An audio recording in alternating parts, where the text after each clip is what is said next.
Podcast. I am Comedian Nazareth, and thank you for joining us for this exciting, hot Tuesday in Southern California.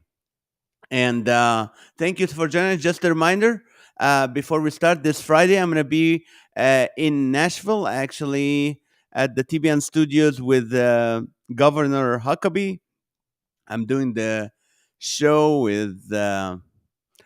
Kathy Lee Gifford, and the author of Rich Dad, Poor Dad, Robert Kawasaki. So it's going to be live at 7 o'clock Eastern Time. So if you are watching, you have TBN, you can watch me or you can do it online and watch. This Saturday and Sunday, Saturday night, I'm doing a weekend for a large church in St. Peter's, Missouri, called Church on the Rock, and I'm doing their Saturday night comedy outreach, an hour concert, and then Sunday morning I'm doing their 9 and 11 o'clock services. So if you want to join us in there, you can do it or watch us live. All right, enough of that. I'm excited to introduce my guest. I've never met him in person, but I've been watching his show and his podcast, and I'm excited to have him because he has a lot to pour into our lives here. And let me officially introduce him. Josh Hawk is a proud husband and father, founder of Josh Hawk Coaching. He's a pastor at Grace Family Church in Tampa, Florida, and host of the Road to Wholeness podcast. He coaches people to move from striving to thriving and to become the most holistic versions of themselves. So, if you want to check more about Josh, you can go to Josh Hawk, HAWK.com, or the Road to Wholeness podcast for more. So, please welcome my new friend, Josh Hawk. Josh, how are you? I'm wonderful. How are you today? Great. You're in Tampa, right? Yeah, Tampa, Florida. Yeah, it's been hot and humid, but we love it. We say here in Tampa that there are two types of weather: hot and hotter, and that's about it. But we love it, especially in the winter. It's beautiful. Yeah, it's funny when I love Florida. I mean, if you never been to Florida, guys, Florida is a beautiful, beautiful state. But when you can sweat at 5 in the morning right after you took a shower, there's a problem for me. So I'm here in the other coast. So let's see. Where were you born? Were you born in Florida, Josh? I wasn't. I was actually born in Virginia. I was born in a little rural town in a little town called Marion, Virginia, and it was a great place to grow up, right there in the Appalachian Mountains, and Oh, so yeah, so I grew up with a lot of snow and stuff in the winters, and now I say the only time I like to have see snow is when I have skis on my feet. The other time is where I would much rather be here or in California. I love California as well too. It's one of my favorite places. My wife and I, we try to get out there at least once a year if possible. So we love the West Coast. It's amazing. It's beautiful. that you're the first one in a long time to say something good about California. Most of the most of the but yeah, I love California. I love let me ask you this: Is your mom alive? She is. Okay. Do you think in her wildest dream her son would be a pastor? Yeah, I don't know. My grandfather was a Methodist circuit rider preacher, and so he had three little small churches that he would pastor and he would go around to. And so some of it's in my DNA. I've got a 5-year-old little daughter, and she already says she's going to be a pastor when she grows up, and so we'll see. But she loves her dad, and I love her, and it's amazing. So. So, what did you have a time in your life where you just went boom away on the other side, gave your parents a heart attack or anything like that? Yeah, absolutely. So when I went to college, I went to college on a full ride for speech and debate. And so it was one of those things where they don't have divisions like they do in college football or college basketball or whatever, because there's not enough colleges that have these teams. And so, I went to this little private Christian Baptist college in Tennessee, and and then we're debating against, Texas and Harvard and Florida and all these big schools and stuff like that too. But I went to school. I wanted to be an actor. Like that's what I wanted to do. I thought I was actually going to end up in LA, end up LA. in New York, end up in Hollywood doing something. That's really what I wanted to do with my life. And my freshman year of college, was I'm sure my mom and dad were praying a lot for me. Let's put it that way. So, So but so you finished and then you moved to Florida. Did you have a job before doing pastoral? yeah, really. So really, like what you just said, as far as like, did I make my mom, kind of wrestle at night or whatever? Really, my story and how I really came to Christ too. That was that my after my sophomore at the beginning of my sophomore year of college, I got arrested for underage consumption. Okay. Mm. And it was like literally like 2 sips of beer. It was so ridiculous. I was at this party one time, and I wasn't really a big partier. I didn't even really like to drink that much, but I was like, I gotta fit in at this party. And so, I'm over here at the party. I've got this beer in my hand and everything, and the cops show up, and I'm like, I'm 19. I have no idea what to do. And so I'm like, what am I supposed to do? I see all these people running and jumping this fence. I'm like, they look like they know what they're doing. I'll just follow them, And so I run and I've got this one leg over the fence. And then all of a sudden this guy's like, hey, you. And I turn around and it's this officer and he asked me, he's like, have you been drinking? And I was like, I probably could have lied to the guy and got off because, I literally would not have blown anything on a breathalyzer test or anything. But for some reason, I was feeling honest that night. And I said, well, yes, sir, I've had about 2 sips of alcohol. And I thought he would let me go. But he said, well, since you have just admitted that to me, I can arrest you for underage consumption. So I got arrested for 2 sips of beer for underage consumption in Jefferson City, Tennessee, where I went to college. And it was at that moment, though, like when I was at the police station, that I felt like God just said, hey, Josh, is this what you really want your life to be about?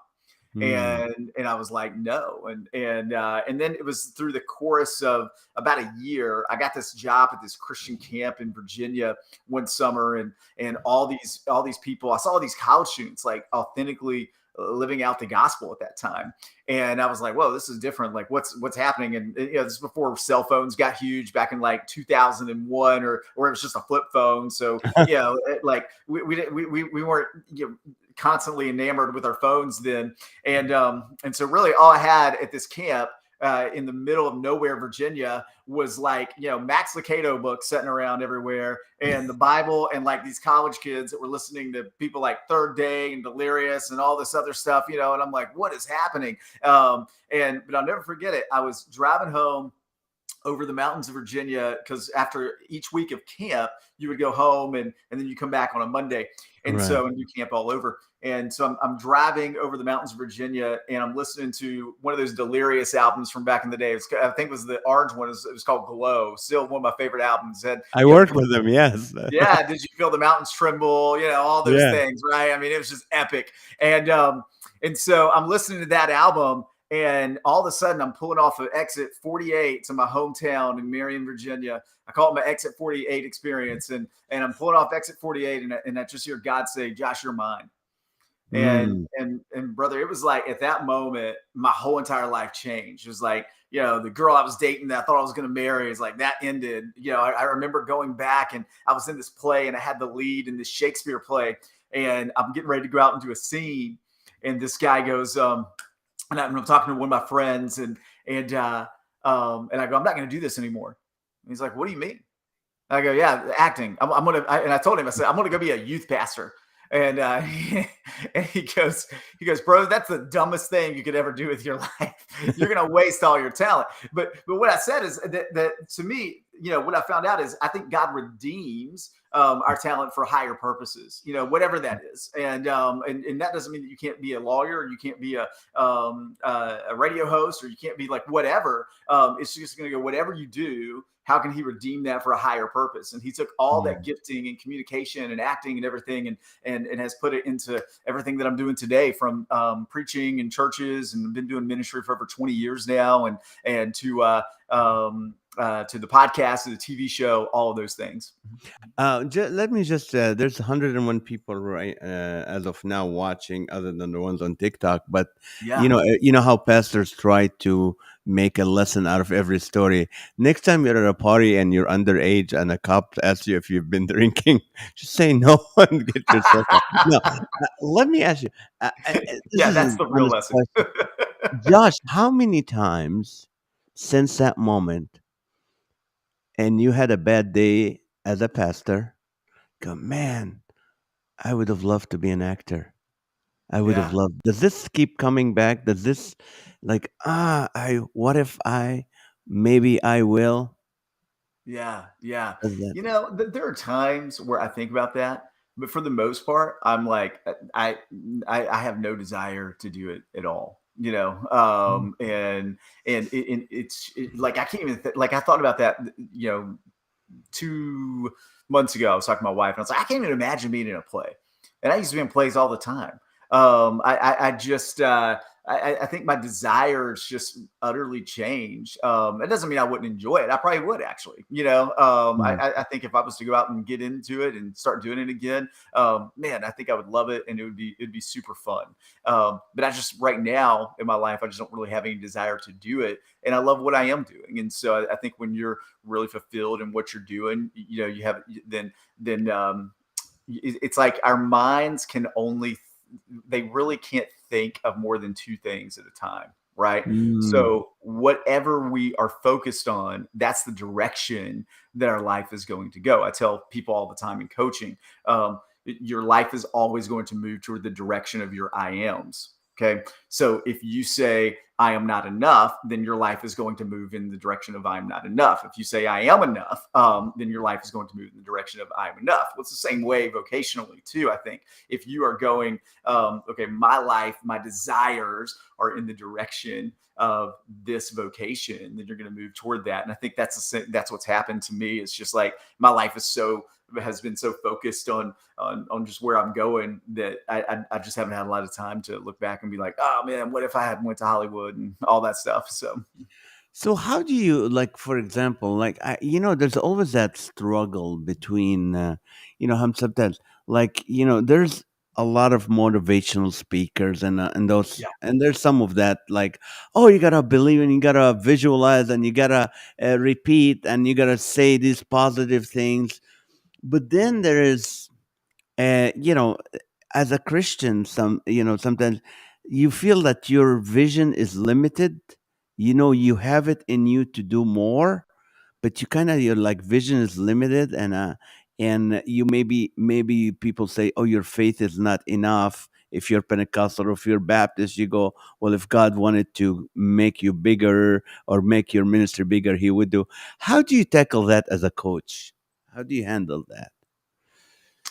Yeah. So explain to me a little bit more what you mean by that. What I mean is, like, is it okay for a Christian pastor to desire to have a bigger church and to say, maybe my vision is not, maybe it's not God wants me just to have this flock. God maybe has a bigger vision for me, a bigger church, but I'm not, you know. Should Mhm. am I okay? Is it biblical for me to think I want a bigger ministry because I know there's more in me to do? Yeah, I think that's a great question. I think where we can get stuck is in two ways. First of all, um, when I was a lead pastor, because we pastored a church in Nashville, Tennessee for about 5 years. And one of the biggest mistakes that I think that I made in pastoring is I was so focused on who wasn't there that so many times I didn't see who actually was. And I think that if I'd been Mm. more focused on who was in the room, then the people who weren't there would have been there because of the love that I had shown those people and because of the focus that I'd shown those people. And that's what I always tell pastors when I'm coaching them, because I get a lot of pastors that come to me, church planters that come to me that are getting ready to start churches and all that. And that's one of the things I always talk to them about, is to go like, hey, I want you this Sunday, even though because we know you've got the potential to have this big church, and you got the talent, and you got all this stuff, right? But the thing that you need to do more so than anything is shepherd those people that are right there in front of you well. And if you will do that, and you will see them and hear them and love them, then that's what is going to bring joy in your life. That's what's going to bring satisfaction. That's what's going to bring purpose. And so whether that's 32 or 3200, if you can just do that well, then I really think that the ministry will grow and it will be healthy. And so I think that's a lot of the answer that I would give to that question. But do you think some people, some Christians, just have a smaller, like vision than others? And can Yeah. we, should we get God involved in that process, or it's just a human being who doesn't have a big vision? Or Yeah, I think it's a great question. It goes back to potential versus capacity, right? So when I coach people, I don't care about your potential, okay? Because mm, potential is esoteric. Potential is idealism, right? mm, So, mm, like for instance, I ran into a guy a couple months ago who my mom saw me talking to, and she was like, man, Joshua, that guy, he just had so much potential, and and I said, Mom, I said, that's the problem with potential. I said, what I care about when I coach people is people's capacity. People's capacity is something mm, that you can actually take them to, right? So when I'm um, looking at somebody, I go, I could care less about your potential, but what is your actual capacity? And let me help you get to that, because that is going to unlock all these things in your life. So let's go after capacity and stop worrying about people's potential is the thing that I always talk about. so how do you take him through to understand their capacity, or I mean, well, give me just one Sure. example. Yeah, so a good example of that would be I'm a runner. I love to run. Uh, I just turned 41 yesterday, and so I'm still running 5Ks in like the 21s. Okay, so I'm feeling pretty good about that at 41. And then a couple months back, my wife goes, she runs this 5K, and we got 3 kids. So whenever we run, somebody's running and the other one is watching the kids, right? right. And so I'm standing at the finish line, and I'm seeing all these guys that are in their 40s, and they are breaking 21. And I'm sitting there feeling great about my 21, running a 5K in less than 21 minutes and 30 seconds. While all these other 40 guys, 40-year-old plus guys, one guy was like 72 that ran in the 20s, and I'm going, oh, wait, my capacity is actually here. It's Mm, not the 21, 20, 30 that I'm hitting. And so what did I do? I put a plan into action to go like, okay, this is what it looks like. This is what it's going to take for me to reach my capacity to run under 21 in my 40s, because I saw it done. I've got the potential to do it, but now I know I have the capacity to do it because I saw somebody do it. And now I'm coaching myself to go out there and do it. And I think that's what I try to do is look at somebody and go, okay, hey, where is, let's forget about the potential and what is your actual capacity. So your actual capacity is to, have a business that makes $100,000 this year, or yeah. you make $100,000 from your business, right? But you're at 50,000. All right. So let's get you to your actual capacity. And here's the action steps that it's going to take to get to that. What got you to think that way, or were you always thinking that way? Oh, I cannot challenge myself, or I'm going to get. Have you always been like that? Was your parents like that, or did you just train yourself to think that way? Yeah, some of it was just so I was the first person in my family to ever go to a 4-year college. Mm, I was one of the first people to ever get a scholarship to go to college. All these things, and so some of it was just my own, like, I'm gonna push myself in that. I just had this drive, and then some of it, honestly, too. So one of the things that maybe a lot of people wouldn't know is that I struggle with OCD. And so I just have this obsessive nature about me on certain Mm, things that mm. I will obsess about and just go after. And sometimes it's been really, really good in my life because I've accomplished a lot of stuff. And then other times it's really hurt me in my life. And in my 40s, that was big. In my late 30s, and now that I turned 40 last year, really working through that, learning how to kind of not control, but learning how to live with some of that a little better has helped me tremendously to not be so obsessed about goals and all these other things, Mm. but to really step back and go, okay, what in life really is important? What is not important? What do I really want to go after? What do I don't? But I always do want to go after my capacity at the end of my life, and not my potential. In marriage, they say opposite attracts. Is your wife thinks like you or opposite? Does that frustrate you if it's opposite? Yeah, yeah. My wife and I, if you take a disc profile or the Enneagram or whatever's out there, we're about as opposite as you can get. So she is a lawyer. She thinks very black and white or not black and white. She can actually see the gray very well, but she's really logistically amazing. She can think administratively. She all those things. I am very creative. I am, not. I don't like to think in those things too. So yeah, so we can be completely opposite on some of those things a lot of times, and it's made marriage tough at times. But I always say, why do you want to marry yourself? Mm. You know, You're right. like, like at the end of the day, I think what's been so beautiful about our marriage is that we're not the same people, and we do have so many different interests, and it really pushes us to understand one another and to grow as individuals as well too. What's unfair in Josh Hawk's life? What's unfair? What do you Mm, feel? This is unfair. This is not right. This should have happened.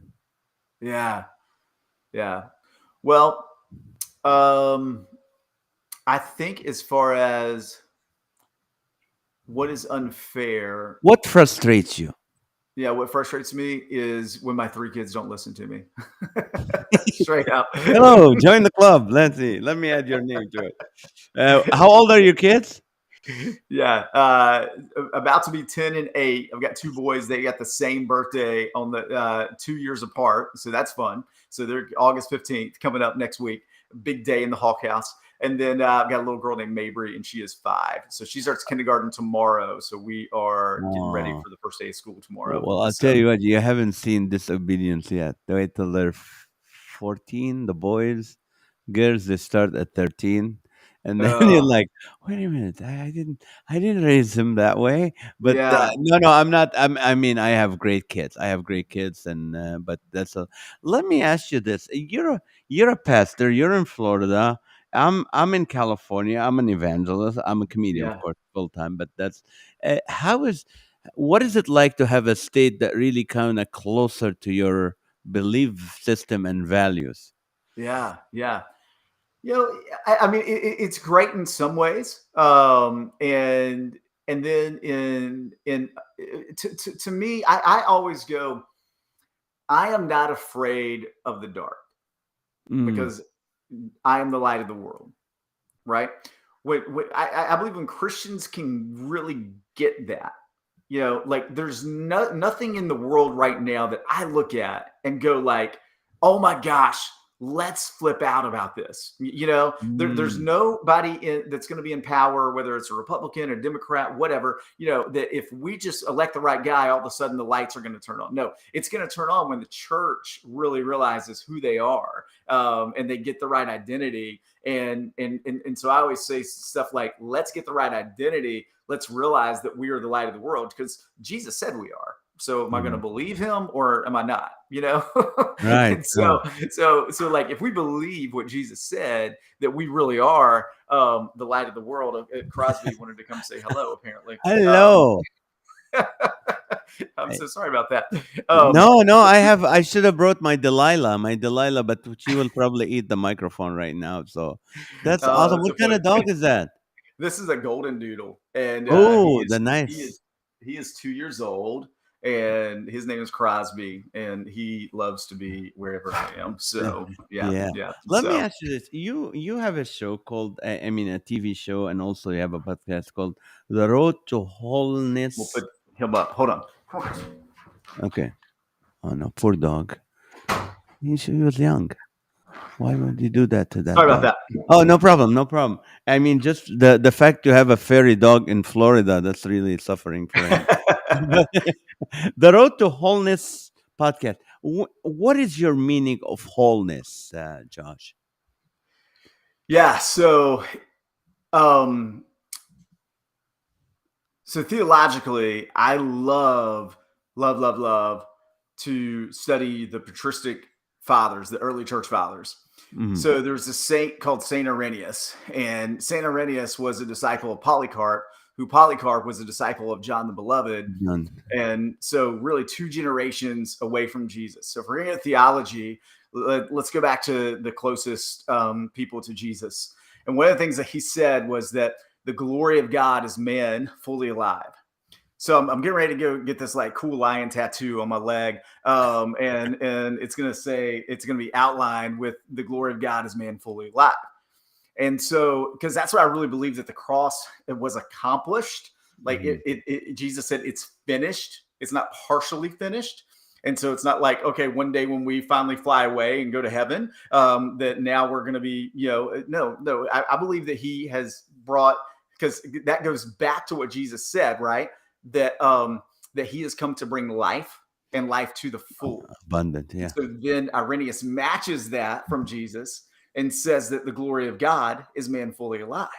And that means in the here and now that we can be fully alive, that we can be whole, that we can walk in wholeness because we walk in his righteousness, we walk in his purity, we walk in his love. And I'm not waiting for one day when I get to heaven, but I'm going to embrace my identity in Christ Jesus and walk in wholeness now, in the here and now. And so to really to walk in wholeness, to me, there's 6 pillars of wholeness that I talk a lot about Okay. in with my clients too. When we start coaching, because I get a lot of people that come to me and they go, "Okay, hey Josh, I really want to learn more about this wholeness thing. I want to be able to walk in wholeness. What does that look like?" And I go, "Okay, well, let's look at your emotional wholeness. Okay, I'm Let's writing them down. So, yeah, emotional wholeness, your emotional wholeness, your relational wholeness, relational wholeness, okay, your physical wholeness, physical wholeness, your spiritual wholeness, spiritual, your whole- financial wholeness, financial. and your vocational wholeness." So that's like kind of like goals, your goals, in the areas of growth, or is that different? Like, so let's go for one, like number one, emotional wholeness. How can you, as a coach, take me from where I'm at to emotional wholeness? Yeah. So what I would ask you is, I think the most powerful question that I can ask a client is, what do you want? Mm. And I love that question. It freaks some Christians out because they're like, "Well, I just want what Jesus wants. I just want what God's will is for my life." And I go, okay, yeah. I get that. Do you abide in him? Do you live in union with him? And then I'm like, if you really are living in union with Jesus, then how can your will and his will be different? You know, and if so, it doesn't mean that there's not times where we can get out of that union, but for the Mhm. most part, like if I'm walking in union with Jesus, then his will is going to be mine. And he also gives us something called agency. He gives us agency in life. And so I love to, and here's the real kicker in that is, what's the first thing that God comes to Solomon and asks him when he takes over as king? He says, "Solomon, what do you want?" Right. He doesn't say, "Solomon, here's everything that's going to happen. Here's everything I'm going to do for you. I'm going to lay it out. I've got it written down in a pen." Because to me, people that believe that God has got every single thing written down in ink, I look at the world and I go, there's a lot of just sucky stories out there. And so Right. it's very hard for me to believe that God wrote that story. Mm. You know, Okay. no, they used their agency and chose that story, And that's why they're in that story.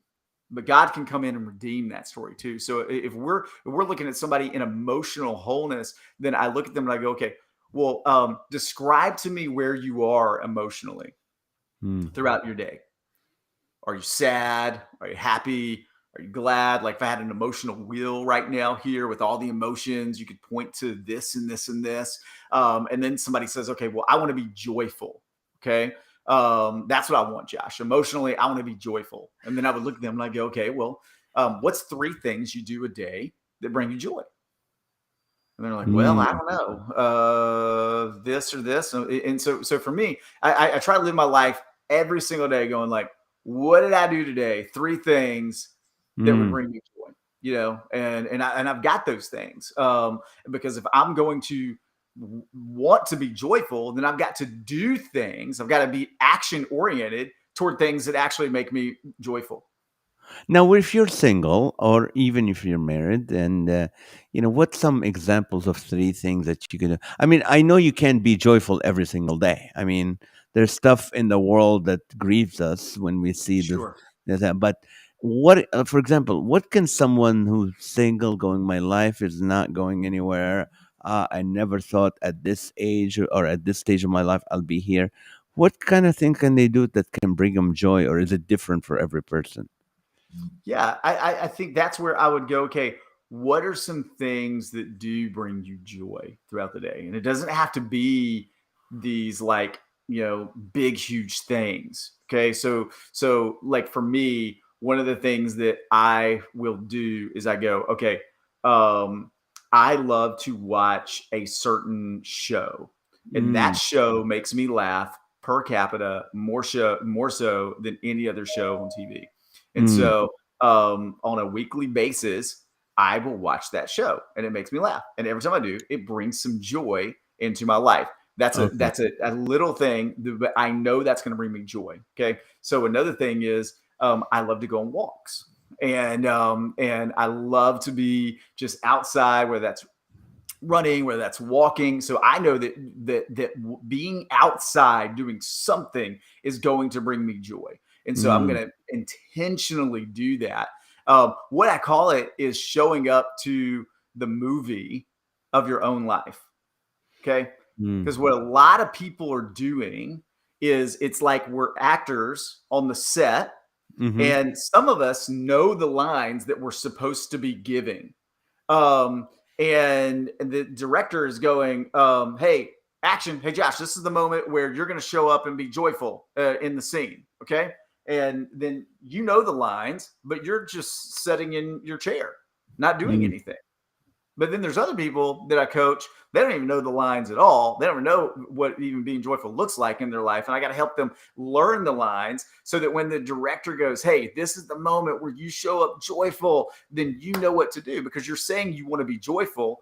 So there's got to be action toward it. I always find it interesting that the book that follows the gospel is not the book of ideas, but the book of Acts. Next. Right. Right. So, okay. How about relational wholeness? How do you? Is that? Yeah, it's similar. So I go, okay, let's look at your relationships in your life. And what do the relationships currently look like in your life? Do you have an adult best friend? That's a huge thing that I walk a lot of people through is like, how do you legitimately have an adult best friend?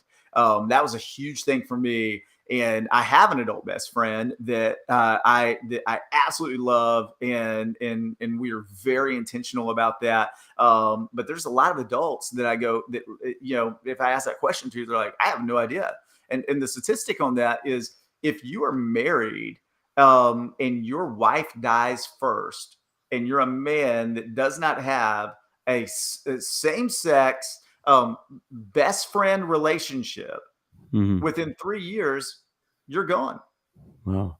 Now, did you say your best friend was that your wife or some? And you have a So best my friend? my best friend, I mean, obviously I have my wife, but my best friend is he's a guy named Josh as well. And That's why you like we him, huh? were, No, I'm yeah, just- and we were very intentional with our friendship to go like, okay, hey, like this is what we want to be about, and this is what we're going to do, and this is how we're going to have a best friend relationship in our late 30s, early 40s. It's going to look different than what that looked like in high school. But at the same time, the more intentional you are, the more fun you can have with it as well, too. And so Mm. we have a great relationship where at least once a week we're getting together face to face. And we've intentionally carved that time out to go like, hey, we're hanging out. We're going to talk about our life. We're going to know each other's wives. We're going to know each other's kids. We're going to be in each other's lives because I always say, like my kid, you're talking about high school.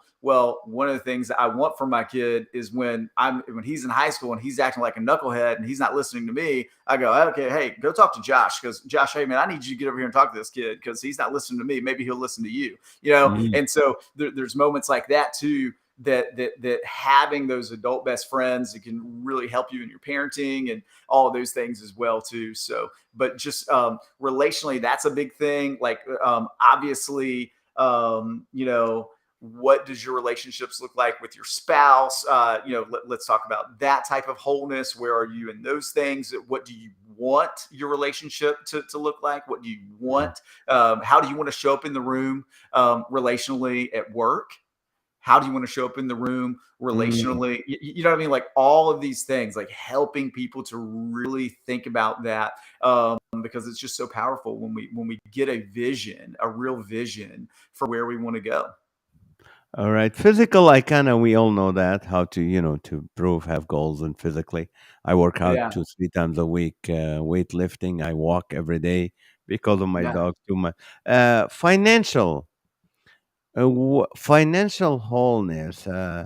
Here where we get some Christians will gonna stop.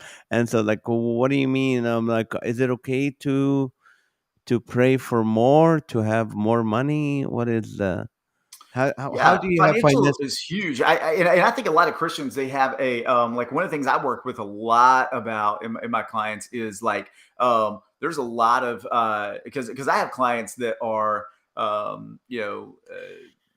in the business world. I have pastors, I have musicians. There's all types of people that come my way. But I think a poverty mindset is one of the biggest things that I see in so many people, and they wouldn't even call it a poverty mindset, but it's like the mind, like I caught myself doing this the other day because the way that I grew up was paycheck to paycheck.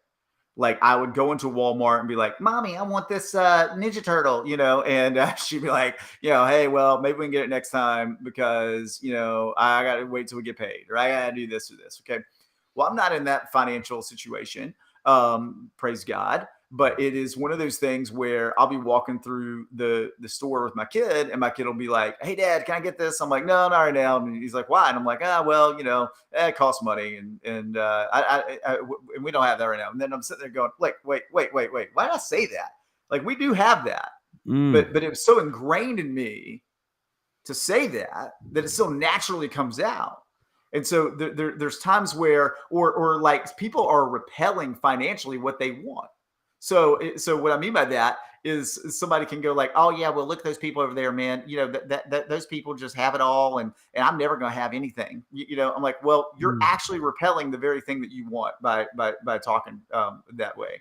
You know, let's realize that God is a good father. This is not a prosperity gospel. This is an Right. abundance mentality. There's a difference between prosperity and abundance, Tell me, and let me start because that's a big deal. Because I was just reading the book by what's his name? He's a pastor. Not Think and Grow Rich. I think what's his name? Normal Vincent Peale. A yeah, yeah, lot of yeah. Christians go against it because I grew up in the. I mean, I grew up. Me, if spiritually means when I was 28, I gave my life to Christ. I started in the Southern Baptist Church, and some people said, "You said, oh no, no, no, you can't think positive." I'm like, but also I was like in that boat, like you are, and I still think, oh, I don't have the money, I can't do that. And they said, no, you gotta think abundant, and God will provide. Now, abundant doesn't mean I want to spend it on me. It means yeah, tell us about the difference between prosperity and abundance. Yeah. I think prosperity is name it and claim it. Like, okay, well, if I give this tithe at church next week, then I'm gonna get that $500 check back in the mail. That's maybe you will, but that's not why we give. Prosperity, name it and claim it, all that stuff. Abundance is realizing that when Jesus says that, listen, dad owns, all the cattle's on the hills, or David talks about that, or like, hey, Mm, the ba- basically it comes down to when he talks about how we wouldn't give our children a snake, right? If they right. ask for bread. Um, he is a good father, and he is a God of abundance. And he is not a God of lack. And so, why do we have a lack mentality? Why do we have a mentality of poverty Mm, when we have the most abundant giver that is mm, going to give great things? And so, I wake up in the morning and I go, okay, like today, there were some things that happened in my day mm, where I was like, man, today didn't go some of the way that I wanted it to go, and I can get stuck on that. But I can also go, okay, but that doesn't mean that tomorrow is going to be a bad day.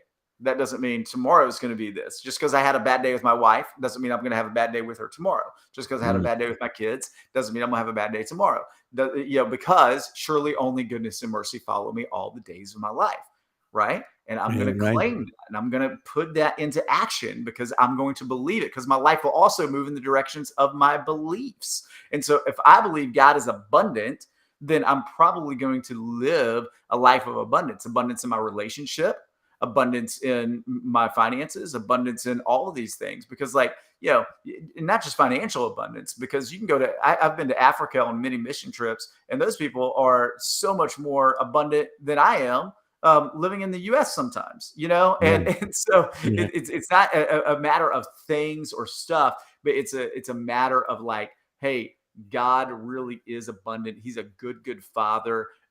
He wants us to live in abundance, I believe, and not in lack and poverty. Okay, what is the difference between me believing that my God is, my father's, owns it all, and if I think and I believe it's gonna I'm gonna get abundant, he's gonna give it to me.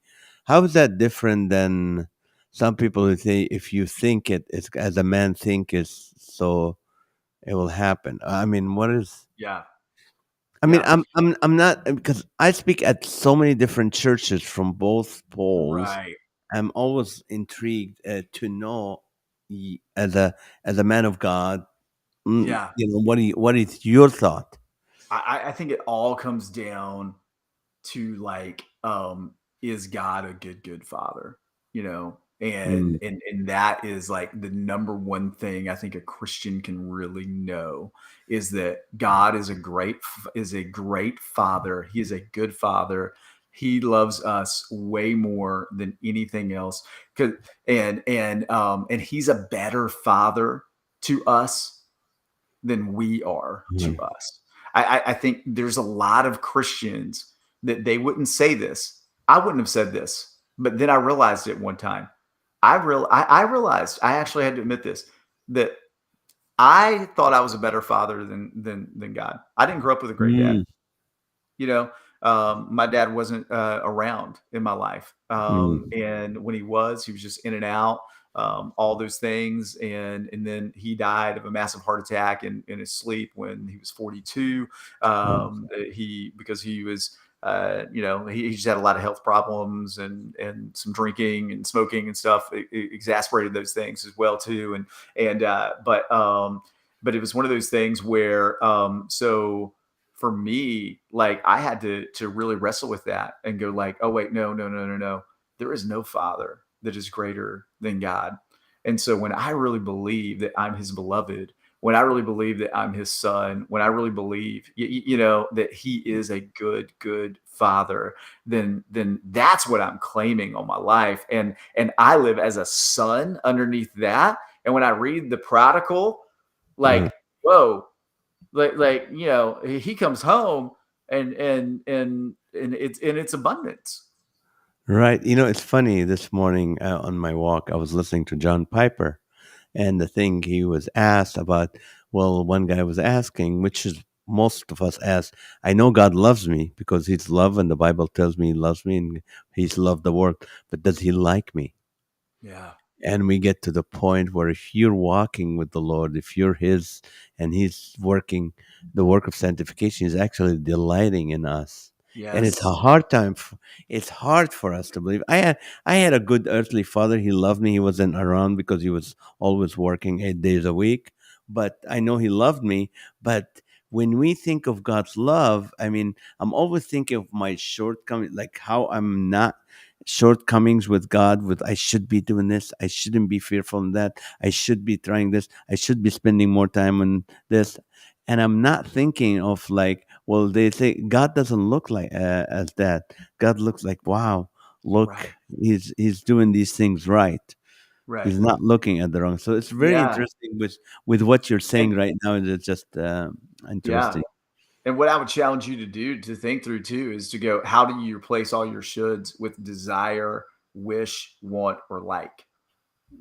Say that again. How do My you replace all those shoulds that I should, shouldn't do this, I shouldn't have done that, I should have, because should always implies guilt and shame with it. yeah. And Christians, especially, a lot of them are walking around going, well, I should have done this, or I shouldn't have done that, or I should have said this. And I always look at clients and go, okay, how do we replace those shoulds with wish, want, like, or desire? Mm, Because then I go, well, I would have liked to have spent more time with God this morning, mm, or my desire is to not have yelled at my kids this morning. my my want is to treat my wife with the consideration that she needs to be treated with. But if I go, I should do that, I shouldn't have done that, then there's so much guilt, there's so much shame that we carry with those things. And God doesn't operate in guilt, and God doesn't operate in shame because He's taken away guilt and shame on the cross. amen. Amen. Let me ask you this: your TV show, Yeah. your TV show is called The Road to Holiness. What is this show about, and how do you like? What kind? How do you pick your guests, and what are the people if they watching, and what can they get out of it? Yeah, so I love the show. My whole entire intent in that is to go, how can we bring people on that are walking on their own roads to wholeness and what that looks like, and Mm, believing that wholeness is actually available in their marriages, in the here and now, and in their parenting in the here and now, and in their lives here and now. Like always think about when I was 7 years old. You probably can't see this, but I've got this scar on my arm because I got bit by a poisonous spider walking through a tobacco field, and uh, because we raised tobacco on this farm that I grew up at, oh, in Virginia, right? yeah, in Virginia. And so, but that I'm not sitting around walking or talking about my trauma from this scar all the time because it's Mm, healed, right? There's a scar right. there, but it's healed.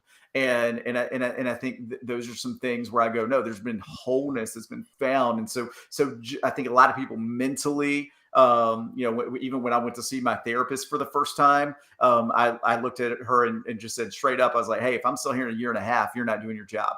And so, so because I believe that yes, there are times and seasons where I need some of those things. I still check in with my therapist, all these things, but at the end of the day, like wholeness is available. And so I'm going to walk on a road toward wholeness, and we're going to get the healing that just like our bodies physically can heal, our minds can heal, our souls can heal. And it takes some work and it takes some effort.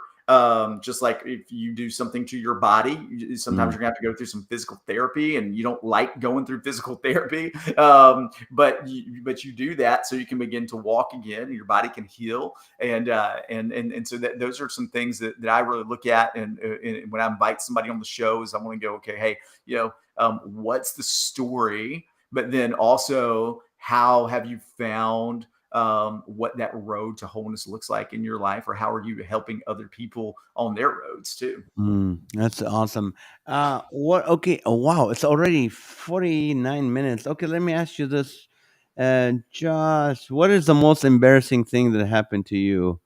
as a pastor or while preaching or at church or somewhere or speaking, since you're speaking? Oh, man. I mean, there's probably been so many things. I mean, there was one time I was preaching, and my fly was down the whole entire time, and it was at this like youth group thing, and I had this one like high school girl right there in the middle of her looking at me, going like, and I'm like, and then my wife's in the background going, and I'm like, what are you doing? Like, what is this?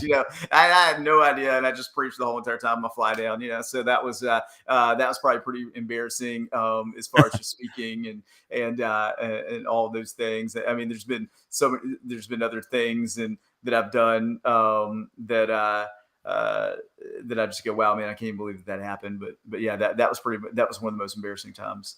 Sunday, they always say the most segregated hour in America. How do you deal Yeah. with that? How do you deal with that? How do you deal In with that? Yeah. Tampa, Florida, how do you avoid that? How do you Yeah.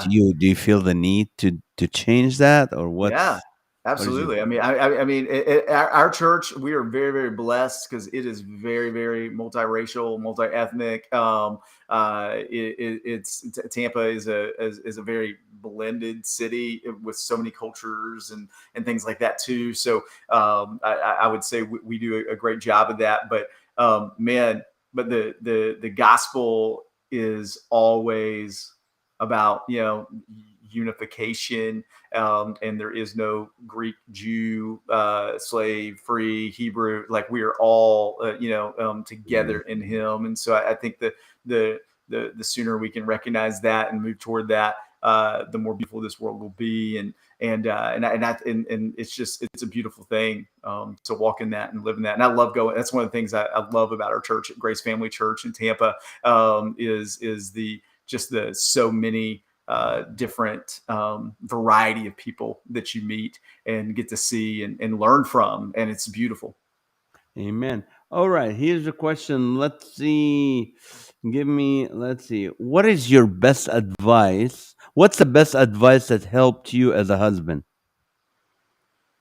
I think the best advice that helps me as a husband is to realize that my wife was not created to meet my needs. Ooh, good. And I think a lot of marriages would be a lot happier if we would just realize that, first of all, uh, Papa, Jesus, and Holy Spirit meets our needs first and foremost, and then He gives us the power to meet our needs. So what I mean by that is, like, a couple weeks ago, I was preaching at this church in Milwaukee, and I was having a blast. It was so fun, and normally I would love for my wife to text me and be like, "Go get it, babe." You know what I mean? Yeah. And but that morning, she's at home with the three kids. She's not thinking about me getting ready to preach in Milwaukee. She's trying to Right. get these kids ready for church. She's trying to do all that stuff, right? And here I am being like, oh, I wish my wife would text me. And the Lord just said, encourage yourself in the Lord right now. I got you. Get up there and be like, go get it, Josh. You're going to kill it today. It's going to be awesome. And I gave that to myself. And then I wasn't putting that on my wife to be like, you've got to meet this need, or calling her afterwards and being like, oh, well, would have been nice to get that text from you. It's like, no, I gave that to myself. Something that I did need was some encouragement, and I was able to do that. And I think that's what so many people do. And the quicker we realize that our spouses were not created to meet our needs, the happier we can be. Yeah. Well, that's good. Tomorrow's my 26th anniversary. Wow. Yeah, I know. So Congratulations. thank you so much. It's just amazing. I have a great marriage. I always tell people it's I don't know. I'm a comedian. You want to have something bad so you can write about it. I can't say bad stuff. But, okay, what is your best advice that helped you as a father? As a father, oh man, dude, I love being a dad. Like that, it's probably my Mm, favorite thing ever. And like I said, growing up with really not having a great father figure in my yeah. life, really feel like I'm having to figure it out as I go. But I just think for me, the best advice that I have received and that what I try to live out is there is no such thing as perfection. There's no such thing as a perfect dad. But I gotta just point my kids to their heavenly Father, and the more I do that, the more pressure I take off of me. to be the end all with all those things, and that helps me in fathering. How about as a pastor? What's the best advice you got that helped you as a pastor?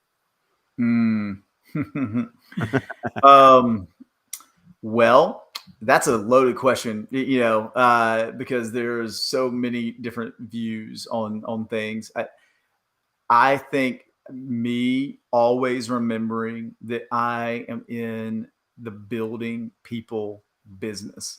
I am not in the building a building business. I'm not in the getting the most butts and seats or tithes and offering business. I'm not in any of those things. I am first and foremost there to build people, to come alongside of them and to help them thrive, and become alive. Because if the glory of God is man fully alive, then how are we doing that? And I think for me, it's like, um, really teaching people that they are the light of the world, that they are to me, they're not sinners saved by grace, they are the righteousness of God. When we get Mm. that, that's a big difference in somebody that believes Ooh. they're the righteousness of God versus somebody that continues all their life to believe that they're just a sinner saved by grace. And those are two different mindsets, and so I think that's a huge thing for And me. then, I'm trying to get my church and the people that are underneath, my leadership, to really get that point, to go like, yeah, this is who we really are. We're seated at the right hand of the Father, right now. That's our standing, and mm. uh, and so let's believe that about that. First John says that as He is in this world, so are we. Well, Wow, that's that's a big amazing. That's a thing to big believe, one. That's right? very good. Very. That's excellent. You're so wise for your age, Josh. I mean, you just. I think it's through this hour, I felt you're like I'm 40. Like that's old. You're not. No. I used to think 40 was old, but anyway, uh, my Thank question, you, friend. my. I have two more questions, and the Yeah, last one is going to be about how can people get a hold of you yeah, to have you speak at their church or nonprofit, but also how they can get some coaching, and which you do yes, coaching, you know, on Zoom. They don't have to be yep, present physically. exactly. But so that's gonna be the last question. The one right now, I would like you to speak to someone who's sitting there as a believer that you've already encouraged us, and they don't have the joy, they don't have this, they don't feel, they feel they're sinners, saved by grace and all that. Oh, what do you say to them? Yeah, Oh, we got Uncle Nath from Australia, the comedian watching. Great nice. interview. And then Bridget Mary is her husband are on my board of Laughter for All. Happy anniversary. Love this conversation. So good, good, good. All right. So people Uh, are already getting blessed. So go oh, ahead and that's so speak good. to people. And in your speaking, some are listening to you right now. Some next week there'll probably be thousands of people watching through iTunes and Spotify and all that. Yeah, But tell them maybe some of them don't know the Lord. So can you take that time? Take yeah. your time with that. Yeah, thank you so much just for having me today too. I'm so honored just to be on here with you, and just that anyone would be listening to this. It's just so honoring there, and man, I would just say, if you are in that place where you are questioning everything and you feel like you're at the end of this rope, and COVID has brought in so many different emotional things and beliefs out, and limited beliefs and all these things, and I just really want to say, like, it's because just because you have a bad day doesn't mean that your life is bad. Just because, like, you're in a moment of time, like, that is a moment. And what is so beautiful about the gospel is that he comes in a moment, and in a moment he can really begin to turn things around, once we believe what our identity really is, because that's the thing. Here's what I'd say. I know this is a big concept, but it's really simple at the same time. The word, people believe that sin is to miss the mark, and I say, yeah, that is one of the definitions. But the Greek word is made up of two words, ha, martia. Ha means without, martia means form. So sin is to be without form. which means to be without identity. The first sin wasn't that they ate the apple. The first sin was that they believed the lie that they weren't like God, and that led them Mm, to eat the apple. And that's what we've been believing. And so, but God created us in His likeness and His image, and then they got out of their identity. And so, I just want to encourage you, like, get back into your identity, like, really know that, people always are, as an evangelist, people are always praying, like, let's let the Lord into our hearts, or I'm going to receive the Lord into my heart. and mm, and I go, no, He lets you into His heart. Like, mm. that's actually the gospel, that He lets you into His heart, into His being, into His everything. And I just want to say, when you find that, like, that's when you find wholeness, that's when you find joy, and that's when you find the gospel. And it's the most amazing news on the face of the planet. And that's where I would just really encourage you to come back into that union that God paid it all for you to have. And then that's going to be the starting point for your joy, for your wholeness, for all of those things. And then you can begin to really walk in the, as you were created, the glory of God is you fully alive. Amen. Amen. How can people? Where can people watch the Road to Wholeness show or TV show or podcast? Yeah. So, as far as the podcast, that's on iTunes, and right now you can check that out. We got season 2 getting ready to roll out. We've got hopefully in the next month or two. So I'm really excited about getting that up and going. And the TV show, I think we've got some episodes on YouTube. I'm going to be putting more up on there as well too, Uh, on the YouTube channel. I think if you just type in Josh Hawk, it'll go to some of them that are already up. But getting ready to put some more episodes up on there. And man, the season 2 is just, we've been blessed with so many amazing guests that are on there, that are just phenomenal people that will help you on your road to wholeness. So I really encourage you to get on there, listen to that. And then if you go to joshhawk.com, it's got some places on there for if you want me to come in and speak, or mhm. if you want to do a podcast with me, or whatever that looks like, or if you want me to coach. That's one of the things I love, love, love, love, love. Hopefully you can hear my heart. I love people. I love developing them and getting into their life, because I just believe so many people have amazing capacity in their lives, and I love seeing so much fruit in that. And I've seen a lot of that over the last year in coaching. It's one of my favorite things to do. Amen. Well, thank you so much, Pastor Josh, for being with us. And really, really, I mean, look at that. I'm learning. I wrote. I'm the host. I shouldn't be, but I'm Uh, writing because there's some good gold in there, and just God bless you, brother, for what you do, and I'm looking forward to see you, or maybe live in Florida when I'm in the yes, area, or just talk more. If you're ever in California, please let me know. And guys, Josh Hawk, I put that on the notes comments.com. You can just go watch the show, listen to the podcast, and listen to his preaching. And also, if you need some coaching, we all need coaching. I've had yes, coaches for years. You need coaching to help you stay focused on whatever you're yes, doing. This is not therapy; it's coaching. So yes, you're yeah. okay. Yeah, it's a Awesome. difference. I always say Roger Federer. He was the greatest tennis player in the world, and yet he still had 2 or 3 coaches, Yeah. and that's where I'm like, so everybody needs coaching, and I love it, and I love being coached in my own life too. That's awesome. Well, thank you so much, brother, for your time, and look forward to have you again on the podcast.